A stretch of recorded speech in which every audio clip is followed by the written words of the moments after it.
नमस्कार, बहुत स्वागत है आप सभी का टोटल टीवी में और मैं हूं आपके साथ जया पाल। चलिए शुरुआत करेंगे हमारे खास कार्यक्रम की और चर्चा होगी कैग रिपोर्ट की, क्योंकि दिल्ली विधानसभा में मुख्यमंत्री रेखा गुप्ता ने सीएजी की 2 रिपोर्ट पेश कर दी है। अब पूर्व की आप सरकार की गड़बड़ियों को रिपोर्ट में उजागर किया गया। इससे पहले भी भारतीय जनता पार्टी ने सरकार ने विभिन्न सत्रों में कई कैग रिपोर्ट पेश की और अब इस पूरे मुद्दे को लेकर आम आदमी पार्टी पर वित्तीय कुप्रबंधन के आरोप लगाए गए थे, जिसको लेकर अब बीजेपी और आम आदमी पार्टी आमने सामने, लेकिन कई बड़े सवाल, कई गंभीर सवाल भी खड़े हो रहे हैं।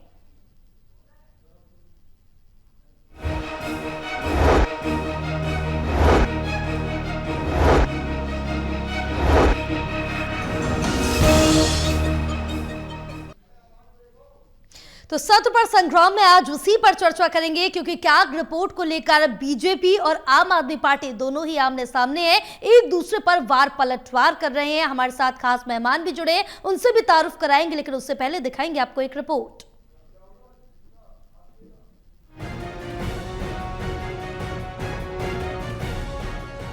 दिल्ली विधानसभा के मानसून सत्र के दूसरे दिन सदन में सीएजी की रिपोर्ट पर बीजेपी और आप के विधायकों के बीच गर्मा गर्मी बहस देखने को मिली। दिल्ली के मुख्यमंत्री की ओर से पेश 2019 से 2030 के बीच श्रमिकों के डेटा में व्यापक गड़बड़ियां उजागर की गई।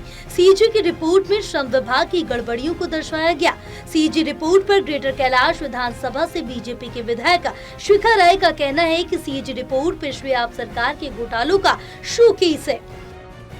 अब अच्छा बुरा आता है, ये पिछली सरकार की कार्रवाई पे डिपेंड करता है। आज अगर ये लग रहा है कि हर जो रिपोर्ट आ रही है उसमें धांधले, घोटाले और जालसाजियां ही निकल रही हैं, तो ये तो आम आदमी पार्टी की सरकार की कारगुजारी के ऊपर एक उसका शोकेस है ही। दिल्ली की आप सरकार के कार्यकाल के दौरान निर्माण श्रमिकों के कल्याण में गड़बड़ियां पाई गई। 2019 से 23 के दौरान श्रम विभाग के डेटा में भारी अंतर पाया गया, जिसमें लाखों श्रमिकों का वेरीफाइड डेटा उपलब्ध नहीं है। पंजीकृत मजदूरों की संख्या भी भिन्नता है और कई योजनाओं का लाभ श्रमिकों तक देरी से पहुंचा। विधानसभा के मानसून सत्र के पहले दिन दिल्ली सरकार ने सीएजी की 2 और पेंडिंग रिपोर्ट सदन के पटल पर प्रस्तुत की। मुख्यमंत्री रेखा गुप्ता ने वर्ष 2023-24 की राज्य की वित्तीय पर आधारित सीएजी की ऑडिट रिपोर्ट के साथ साथ 31 मार्च 2023 को खत्म हुए साल के लिए बिल्डिंग और अन्य निर्माण श्रमिकों के वेलफेयर पर आधारित सीएजी की ऑडिट रिपोर्ट भी सदन में पेश की। इस पर किराड़ी से आप विधायक सीएजी रिपोर्ट को बीजेपी का एंटरटेनमेंट करार दिया है। उनका आरोप है कि ऐसी रिपोर्ट के जरिए बीजेपी विपक्ष की आवाज दबाने का प्रयास करती है। सीएजी की रिपोर्ट इनके लिए एंटरटेनमेंट का एक साधन है। जब इनको कुछ करता है कि कुछ नहीं करना है, हमको हल्ला मचाना है, तो सीएजी की रिपोर्ट ले आते हैं। पिछली जो सीएजी की रिपोर्ट आई है उसमें हुआ क्या है, क्या कार्रवाई की है इन्होंने, आज तय हो गया ना। आप सीएजी की रिपोर्ट क्यों ला रहे हैं, अपनी भड़ास को निकालते हैं। सत्येंद्र जैन को सीबीआई ने बरी कर दिया ना, आज उनको कोर्ट ने भी बरी कर दिया ना। इसका मतलब आप कहीं ना कहीं बदमाशी कर रहे हैं एडमिनिस्ट्रेशन के अंदर रह करके और लोगों को परेशान करते हैं, विरोधियों को। आप सरकार में सीएजी की 14 रिपोर्ट पेश नहीं की गई थी, लेकिन दिल्ली विधानसभा के मानसून सत्र में अब 2 नई रिपोर्ट पेश होने के बाद कुल 10 रिपोर्ट पेश की जा चुकी है। Delhi news bureau, total TV.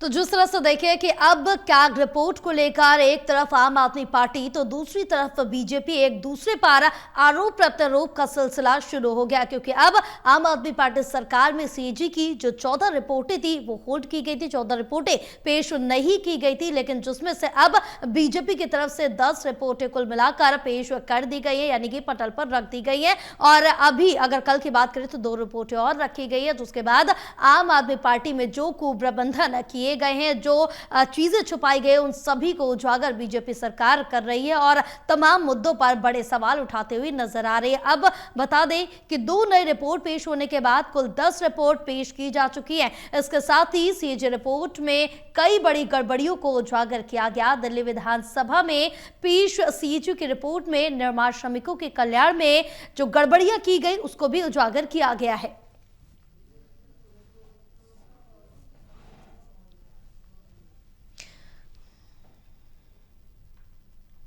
तो जिस तरह से देखें कि दिल्ली विधानसभा में मुख्यमंत्री रेखा गुप्ता ने सीएजी की 2 रिपोर्ट पेश कर दी हैं, जिसके साथ ही दोनों में जो गहमा गहमी है सदन के अंदर देखने को मिले। आम आदमी पार्टी और बीजेपी लगातार एक दूसरे पर आरोप प्रत्यारोप लगाते रहे और हंगामे के जो आसार साफ तौर से सदन के अंदर देखने को मिले। बहरहाल आम आदमी पार्टी अपना बचाव करती हुई इस पर भी नजर आ रही, लेकिन बीजेपी कोई भी मौका छोड़ना नहीं चाह रही है। और इस तरह से अगर बात करें तो कैग रिपोर्ट में सरकार की कई बड़ी गड़बड़ियों को उजागर किया गया है।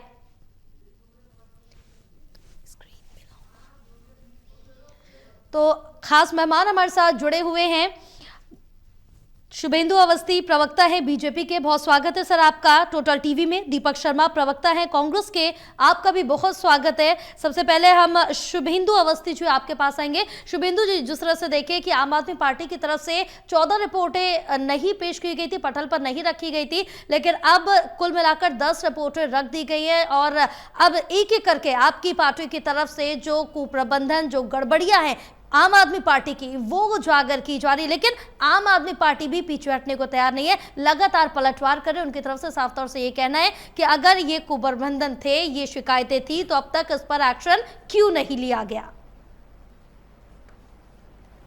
देखिए, आपके चैनल के माध्यम से जो जनता हमारी बात सुन रही है उनको मेरा नमस्कार। सबसे पहला जवाब यही है कि यदि ये 14 रिपोर्टें थी, सीएजी की रिपोर्टें थी, तो क्या कारण था कि आम आदमी पार्टी की सरकार ने इसको सदन में नहीं रखा?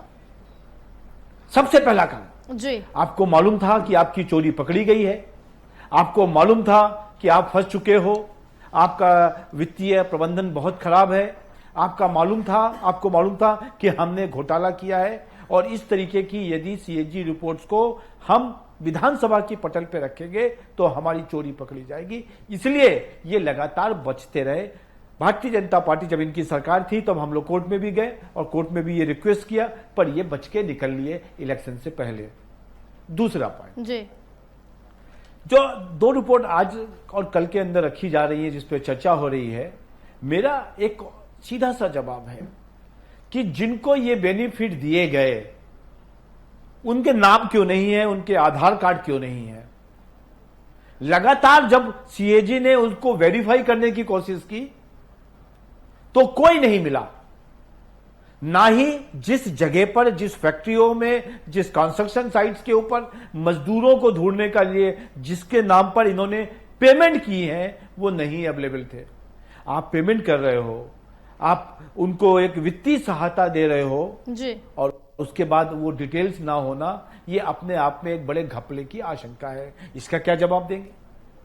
दूसरा, हमने दुनिया भर के सेस पैदा किए और हमने इकट्ठा किए लोगों से, उसके लिए पैसा लिया, टैक्स लगाया, ओवर टैक्स के ऊपर सेस लगाया जी, कि हम इन मजदूरों के लिए कुछ और हेल्प करेंगे, कुछ उनके लिए साधन करेंगे, उनके लिए कुछ घर बनाएंगे। एक घर नहीं बना, उसका कोई पैसा का कोई पोर्शन भी नहीं पहुंचा। यह दूसरा प्रश्न है कि आपने पैसा तो इकट्ठा किया, पर मजदूरों को, गरीबों को कोई घर बना के, कोई पक्का घर बना के, कोई इलाज करा के, कोई और फैसिलिटी देके आप उसके ऊपर जाए। और तीसरा, जहां के लिए यह पैसा इकट्ठा हुआ था, सपोज करिए इस सेस से मजदूरों के वेलफेयर के लिए पैसा इकट्ठा हुआ हो, वो पैसा उस मद में ना खर्च करके उन्होंने कहीं और मदों में दिया, कहीं सैलरीज दे दी, कहीं कॉलेजेस को पैसा दे दिया। तो ये मेरा तीसरा ऑब्जेक्शन है कि इसका भी जवाब दें। ये 3 मुख्य मेरे प्रश्न हैं जिसका जवाब दें। यदि उनको लगता है कि उन्होंने अनवेरिफाइड, सीएजी रिपोर्ट में बिल्कुल क्लियर लिखा हुआ है, जिन लोगों को पैसा दिया गया उनकी जांच से पता लगा कि वो कोई लोग नहीं थे, उनको वेरीफाई नहीं किया जा सका। इसका क्या जवाब है? नहीं बता पाएंगे। तो जो आम आदमी पार्टी के प्रवक्ता हैं उनसे ये प्रश्न पूछिए। हम विधानसभा में यही पूछ रहे हैं कि अतिशी जी, आप तो चीफ मिनिस्टर थी, आप तो मंत्री थी, आपके समय पर यह पैसा जिनको दिया गया वो क्या तरीका था? पर उसका जवाब नहीं देना, हो हल्ला करना, चिल्लाना और हंगामा करना, ये आम आदमी पार्टी के नेताओं की, प्रवक्ताओं की और विधायकों की आदत सी हो गई है। बिल्कुल, क्योंकि सदन के अंदर साफ मैम। तौर से देखने को मिल रहा है। दीपक जी, आपके पास आऊंगी, और क्योंकि सीएजी को लेकर आम आदमी पार्टी और बीजेपी आमने सामने एक दूसरे पर वार पलटवार कर रहे हैं, लेकिन इस मामले पर, इस मुद्दे पर, कैग को लेकर कांग्रेस का क्या कुछ स्टैंड है, आपसे जानेंगे। जी जय जी, नमस्कार आप सभी जी सबसे पहली बात तो हम ये कहना चाहेंगे कि आज जो ये परिस्थिति है, जी इस परिस्थिति में एक बहुत बड़ा सवाल उठता है, और सवाल उस पार्टी के लिए उठता है जो पार्टी जब आई थी तो पारदर्शिता और भ्रष्टाचार के खिलाफ आवाज उठाते हुए आई थी। और जब बात आती है सीएजी रिपोर्ट्स की, तो चाहे इससे पहले भी जो रिपोर्ट्स आई हैं वो भी पारदर्शिता और सुशासन के दावों की कलई खोल देती हैं। उससे पहले भी जो रिपोर्ट्स आई हैं उसमें भी बहुत सारी अनियमितताएं पाई गई। जी अब इस बात को ये कहना कि हम तो साफ हैं, हमारे पास आरोप हैं, तो आम आदमी पार्टी केवल अगर इसी रिपोर्ट की हम बात करें तो इसके अंदर जो हम चीज देख रहे हैं, फिगर्स जो वेरिफिकेशन की फिगर दिखा रहे हैं, रिपोर्ट में कहा गया है 6.96 लाख पंजीकृत निर्माण श्रमिकों के दावों के बावजूद केवल 1.98 लाख ही पूर्ण रिकॉर्ड हैं। जी। और उसके अलावा डुप्लीकेट फोटो की बात आ रही है, फॉर्म्स की बात आ रही है,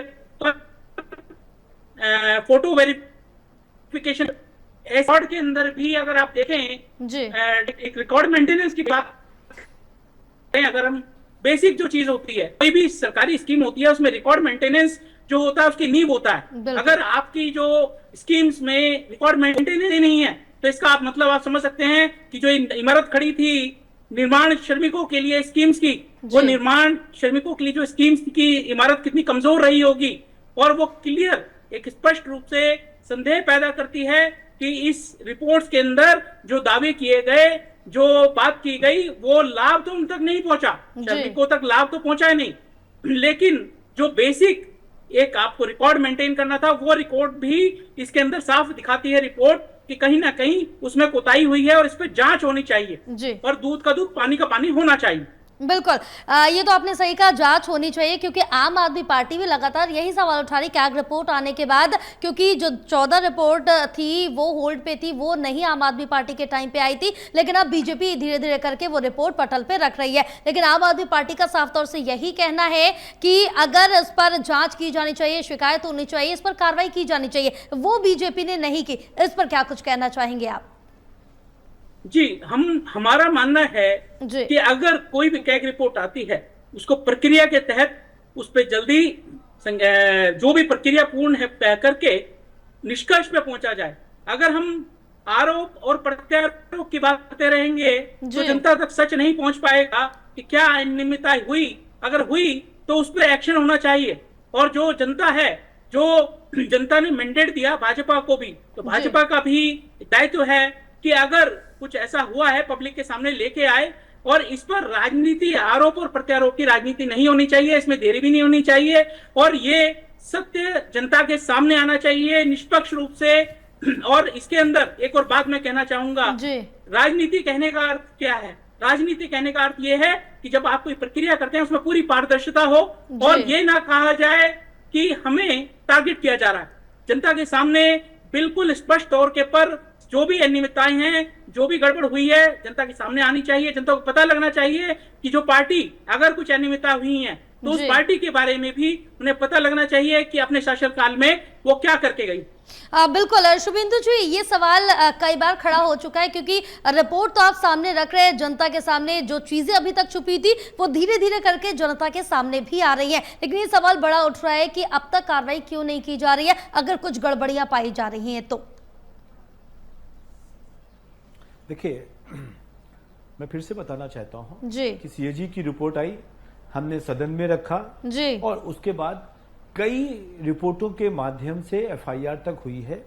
कुछ रिपोर्टों की एलजी से परमिशन के लिए मांग की गई है जी, और जल्द देखिएगा 2-3 रिपोर्टों के आधार पर तो सौरभ भारद्वाज जी, अतिशी जी और सत्येंद्र जैन जी के ऊपर एफआईआर भी दर्ज हुई है। जी क्योंकि ये सब एक प्रक्रिया के माध्यम से होता है, तो अगले 1-1.5 महीने के अंदर ये सभी प्रक्रियाएं पूरी हो जाएंगी। और मेरे को लगता है इतना बेईमानी करी है, इतना घोटाला किया है कि ये लोग सब जेल की सलाखों के पीछे जाएंगे। सीएजी का जो ऑडिट होता है, जो कैच का ऑडिट होता है, वो कोई पर्सनल ऑडिट नहीं है, कोई हम किसी प्राइवेट कंपनी से नहीं करा रहे, सरकार की कंपनी, सरकार उसको ऑडिट कराती है, सेंट्रल बॉडी होती है और उसका दिया हुआ सब स्टेटमेंट सही होता है। ये आप जस्टिफाई करिए, आप जस्टिफाई नहीं कर पा रहे, आप खाली हो हल्ला कर रहे हो, आप भाग रहे हो, सदन में चिल्ला रहे हो और फिर वॉकआउट करके चले जाते हो। जी बिल्कुल शुभेंदु जी, क्योंकि जिस आज मैं फिर आपके जी मैं वही कह रहा हूं कि अभी संजीव उनके किराड़ी के जो विधायक थे वो कह रहे थे कि कल उनको क्लीन चिट मिल गई। अरे सत्येंद्र जैन जी को बहुत बड़े बड़े केस हैं, शराब घोटाले से लेके पैसा का हवाला मनी का भी पैसा है, ईडी ने उस पर भी किया है। एक केस जिसमें उन्होंने कंसल्टेंट रखे थे उसका भी केस था कि उसमें भी कुछ पैसे लिए हैं। 21 कंसल्टेंट बाहर से रखे गए दिल्ली के लिए, तो उन कंसल्टेंट के रखने पर एक बड़ी जांच होनी चाहिए, पर सीबीआई ने कहा कि इसके हमारे पास कोई साक्ष्य नहीं है, तो सीबीआई ने अपना केस वापस लिया है सत्येंद्र जैन के अगेंस्ट में। ये एक बहुत छोटा केस है, पर उनके ऊपर बड़े बड़े केस हैं। ऐसा कह के कि सत्येंद्र जैन जी को क्लीन चिट मिल गई, ये गलत है। एक बहुत छोटे मैटर पे उस पर सीबीआई ने अपना मैटर केस वापस लिया है, इसलिए कोर्ट से उनको रिलीफ मिली है। पर जिस केसेस में वो जेल में थे, जिस केसेस के उनके ईडी और उसके मुकदमे चल रहे हैं, उसमें वो वापस जेल जाएंगे, ऐसा मेरा मानना है। ठीक है, अब हमारे साथ फरहत इकबाल इस्माइली जी, आम आदमी पार्टी प्रवक्ता है।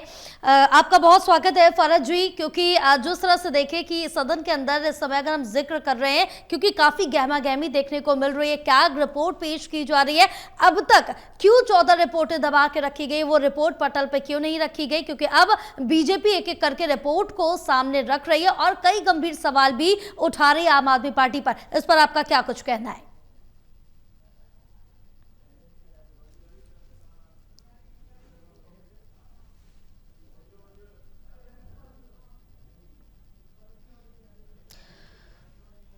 फरहत जी, आप तक आपकी आवाज हम तक पहुंच नहीं पा रही, एक बार फिर से आपसे संपर्क साधेंगे। लेकिन शुभेंदु जी, आपसे हम यही जिक्र कर रहे थे, क्योंकि जिस तरह से देखें कि लगातार इस पर आम आदमी पार्टी अपनी तरफ से जो सफाई है वो भी दे रही है और ये भी सवाल खड़े किए जा रहे हैं आम आदमी पार्टी की तरफ से, क्योंकि मनीष सिसोदिया का अगर जिक्र करें, सत्येंद्र जैन का जिक्र करें, तो तमाम आम आदमी पार्टी नेता जेल गए लेकिन किसी भी तरह की बड़ी कार्रवाई नहीं की गई, यानी कि उनका साफ तौर से कहना है कि क्लीन चिट मिले और वो बाहर आ गए। अगर ये सब आरोप लगे थे, सच साबित होते, इस पर आगे और केस चलाया जाता, इस पर जांच की जाती, लेकिन बीजेपी को या ईडी को कुछ भी सबूत हाथ नहीं लगे हैं।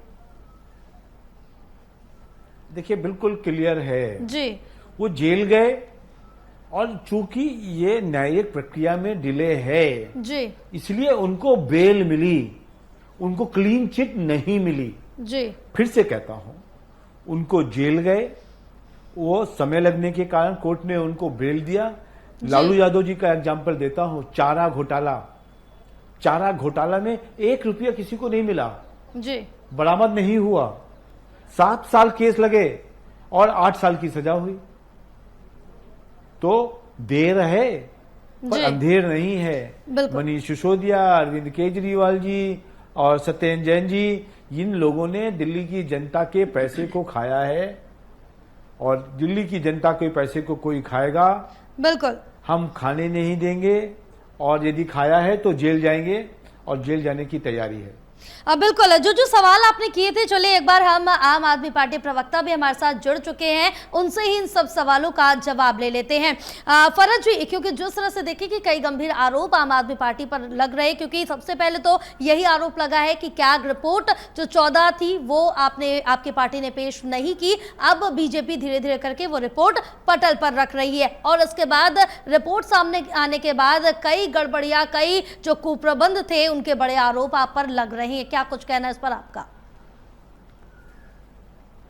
देखिए, सबसे पहले मैं ये बताऊंगा कि जो आप वो हमारे सहयोगी इल्जाम लगा रहे हैं आम आदमी पार्टी पे, सबसे पहले जो आप ये बता रहे हैं कि उसमें संख्या में गड़बड़ी है, आप इस बात को समझिए जया जी कि जो श्रमिक का रजिस्ट्रेशन होता है उसका क्या प्रोसेस है। उसका इस समय जो है श्रमिक रजिस्ट्रेशन का प्रोसेस जो है वो दिल्ली में पूरा ऑनलाइन है जी। ऑनलाइन प्रोसेस में सारा श्रमिक अपना उसमें ऑनलाइन डेटा लोड करता है जी। उसके बाद जो है अधिकारी जो होते हैं वो अधिकारी उसका बाकायदा वेरिफिकेशन करते हैं जी। और वेरिफिकेशन के बाद उसका रजिस्ट्रेशन फाइनली सबमिट होता है।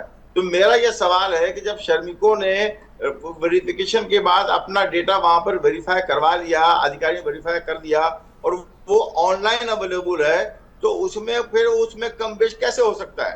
पहला प्रश्न ये है जी। दूसरा प्रश्न ये है, ये तो सीएजी को बताते हैं शुभेंदु जी बताया है उनसे मैं बोलने दे लीजिए शुभेंदु जी।